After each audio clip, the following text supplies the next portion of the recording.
If you ever walked into a room where everything sparkled on the surface, but something cold and ugly hid underneath, then you already understand the night Elias Mercer stepped into the Solaria Crown Pavilion.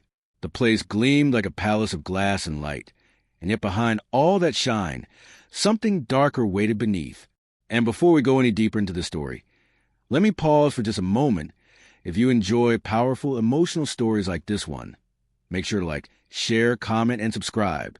Your support helps us grow this channel and bring you many more stories that inspire, surprise, and stay with you long after the video ends. Now, let's continue. The pavilion glowed under crystal chandeliers that looked like floating stars, reflecting off polished marble floors. Long white tablecloths stretched across tables, so perfectly arranged they barely looked real. Expensive perfume mixed with the scent of steak and wine. Soft music from a string quartet faded into the background as guests focused more on their own conversations, their own reflections, and their own importance. Everyone who mattered or who believed they mattered was there to celebrate a once-in-a-lifetime partnership, a massive corporate alliance worth $1 billion. For months, the city whispered about the mysterious investor behind it all, a powerful figure, a quiet force, someone whose signature alone could shift entire markets. And yet, he was already in the room, not on the stage, not in the spotlight. He was simply standing among them, unnoticed. His name was Elias Mercer. Elias arrived in a charcoal suit, clean, sharp, but simple. Nothing loud, nothing dramatic, not the kind of outfit that screamed, "Look at me!" And because it wasn't flashy, because it wasn't dripping with diamonds or designer logos, people didn't look at him twice. From the moment he walked in, he moved like a shadow in plain sight. Security stopped him at the door before he even entered the gala.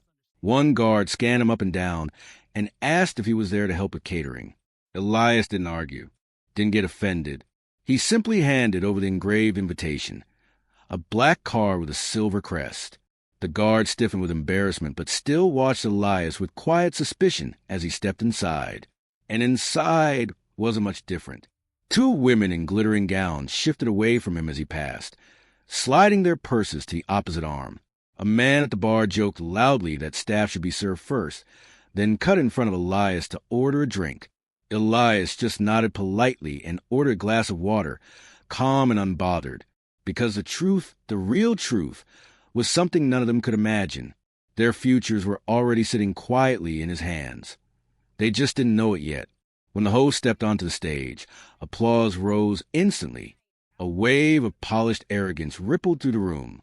Cameras flashed. Phones lifted. Everyone wanted to capture themselves in the glow of power.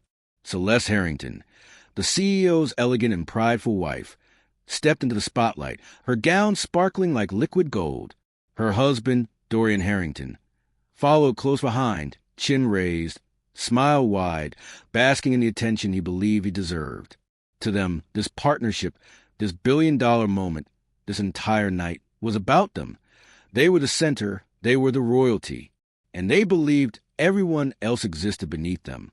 Celeste's eyes scanned the room, sharp, judgmental, until they froze on Elias. Her expression tightened, her annoyance flickered. She leaned toward Dorian and whispered something that instantly soured his smile. Moments later, Dorian stepped down from the stage with a confident swagger and walked straight toward Elias. "Sir," he said, tapping Elias's sleeve like a scolding employer, "are you supposed to be standing here?" Elias answered softly, "Yes, I'm just observing." Dorian chuckled, not kindly, right, observing. He snapped his fingers toward a server. "Get him a towel. Looks like he's sweating through that budget suit." People turned, looked, whispered, smirked. Elias remained calm, still a stone. Then Celeste approached, heels clicking like tiny hammers across marble. Without even looking at the server, she grabbed a glass of red wine from a passing tray and held it out toward Elias. "If you needed work tonight," she said quietly, coldly, "you could have just signed up for it. Pretending to be a guest, not a great idea." When he didn't take the glass, her smile thinned sharply. "Seriously, do your job." Before she could push the glass against him, Dorian stepped forward, took it from her hand, and lifted it high, making sure everyone around them was watching. One less confused worker ruining the vibe, he said. And then, in front of more than 200 witnesses, with half a dozen phones recording, he tipped the glass. The wine fell in a slow, dark stream. It splashed across Elias's suit, ran down his collar, left a deep stain like spilled blood across expensive charcoal fabric. The room gasped, some laughed, some whispered. Some hid their smirks behind raised champagne flutes. Celeste's smirk widened. Maybe now he knows where he stands. Elias didn't shout, didn't flinch, didn't defend himself. He simply wiped a drop of wine from his jaw, breathed slowly, adjusted his sleeve, and turned away. He walked out of the room. He owned without saying a word. A server whispered as he passed. He walked out like he owned the place. Nobody believed it. Not yet. In the quiet hall outside the pavilion, Elias pulled out his phone, and oh anger, and oh shaking hands. Just calm certainty. One call. A voice answered immediately. Ready for instructions, sir. Pull the offer, Elias said. Freeze everything. Announce it now. Understood. While the night air cooled around him, chaos erupted inside. Music cut mid-note. Screens flickered. Executives froze. Phones buzzed nonstop. Someone shouted that every account tied to Harrington Dynamics had been locked. Investors pulled out. Alerts turned red. People scrambled. Then someone replayed the fresh video. The moment Dorian poured wine on Elias. And the truth spread like fire. The man they humiliated wasn't staff. He was an investor. The owner. The power behind a billion-dollar deal they depended on. Inside, panic swallowed the room whole. Outside, Elias kept walking into the night, never once looking back. Inside the Solaria Crown Pavilion, panic spread faster than flames. Moments ago, the room had been glowing with pride, arrogance, and glittering confidence. Now, it buzzed with confusion, rising voices, and the kind of fear that only comes when powerful people realize they just destroyed themselves. Dorian Harrington's phone wouldn't stop vibrating. Call after call. Alert after alert. Numbers dropping. Accounts freezing. Notifications turning red one by one like warning lights on a crashing airplane. His breath caught in his throat. What's happening? Celeste hissed, gripping his arm so tightly her nails dug into his skin. He didn't answer till he couldn't, because right on the massive LED screens behind the stage, a breaking news banner flashed across every display. Mega deal withdrawn. Investor Elias Mercer pulls out a $1 billion partnership. Gasps erupted. People turned. And then someone near the front whispered the words that would haunt the Harrington for years. That's him. The man you humiliated, that's him. Dorian's face went pale. Celeste's lips parted in disbelief. All around them, phones replayed the awful moment. Dorian tipping the wine. Celeste ordering him to do his job. The laughter, the humiliation, the arrogance, now magnified, now undeniable, now viral. Celeste gripped Dorian's arm harder. Tell me this is a joke. Tell me the deal is still on. But the truth was impossible to hide. The CEO of Solaria Bank pushed through the crowd, sweating, breathless. Dorian, what did you do? The man shouted. Mercer froze all funds. Every account connected to you is under audit. Investors are pulling out of partnerships across the board. You put the entire corporation at risk. Dorian swallowed hard. His voice cracked. I didn't know who he was. The CEO grabbed him by the collar and dragged him close. That was your responsibility. Your team begged you to look at the investor file yesterday, but you were too busy forcing people to rehearse your grand entrance. Celeste stepped forward. You're not blaming us. He should have looked like someone important. He blended in like what? The CEO snapped. Like someone beneath you? Her silence was answer enough. More executives rushed over, their voices overlapping. Stock prices are falling. The partners are backing out. Shareholders are demanding answers. We're losing millions every minute. Dorian tried to breathe, but the world spun. We need to find him, he said, desperation cracking through his polished voice. I need to apologize if we explain. Explain what? A board member snapped. That you publicly humiliated the man who was about to save your collapsing empire? Celeste's anger turned into fear. Her voice shook.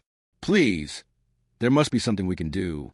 But the CEO's reply came cold and sharp. Elias Mercer doesn't reverse decisions. You didn't just ruin a business deal. You ruined your future. Elias walked down the marble steps of the pavilion, untouched by the chaos he'd unleashed. The night wrapped around him like a calm cloak, the distant rush of traffic blending with the soft hum of city lights. A black sedan pulled to the curb. His security chief stepped out. Everything's in motion, sir. Elias nodded. Good. He wasn't angry. He wasn't emotional. He wasn't even thinking about the wine stain on his suit. For him, this was simply justice. A line drawn out of boundary set, a reminder that power doesn't always wear diamonds or shout for attention. Sometimes it walks in quietly, gets mistaken for nothing, and then changes everything. Elias slid into the back seat. His assistant turned from the passenger seat, tablet already in hand. Sir, the video has over 4 million views already. Public sentiment is on your side. People are saying the Harringtons deserved it. He nodded again, calm but resolute. Good. Let the truth breathe. The sedan pulled away from the pavilion.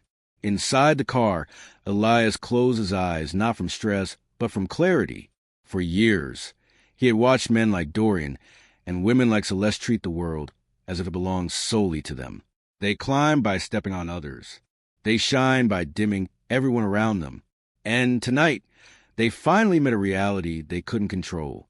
The assistant hesitated before speaking. Sir, are you sure you want to go all the way with this? The fallout will be massive. Their company might not survive the week. Elias opened his eyes. They humiliated a stranger without hesitation, he said quietly. Imagine how they treat the people who work under them, the ones who can't defend themselves. Some lessons must be taught the hard way. The assistant nodded. There was nothing more to say. Security guards rushed through the crowd, tried to restore order, but panic had already taken root. Investors shouted into phones. Board members pointed fingers. Guests hurried out, desperate to avoid associating themselves with sinking ship. Celeste grabbed Dorian's jacket, shaking him. Do something. I can't, he shouted. I can't fix what I didn't know. You should have known, she cried. For the first time that night, the masks they wore, the perfect marriage, the flawless success, the unshakable confidence, cracked wide open. Camera flashes caught everything. And this time, they were not smiling. A large screen updated again in bold red letters. Harrington Dynamics stock falls 27% in first 10 minutes. People gasped. Another update. Employees demand resignation of Dorian Harrington. Celeste's knees went weak. Dorian's hand trembled. It's over, he whispered. And he was right. Not because Elias Mercer ruined them, but because they ruined themselves the moment they believed they were untouchable. As Elias's car drove across the quiet bridge overlooking the glowing city, his phone buzzed. He glanced at the message. Deal officially terminated. Public statement released. All ties cut. Elias placed the phone down, looked out the window, and let the city lights reflect calmly in his eyes. Justice wasn't always loud or violent or dramatic. Sometimes justice simply walked away and let people face themselves.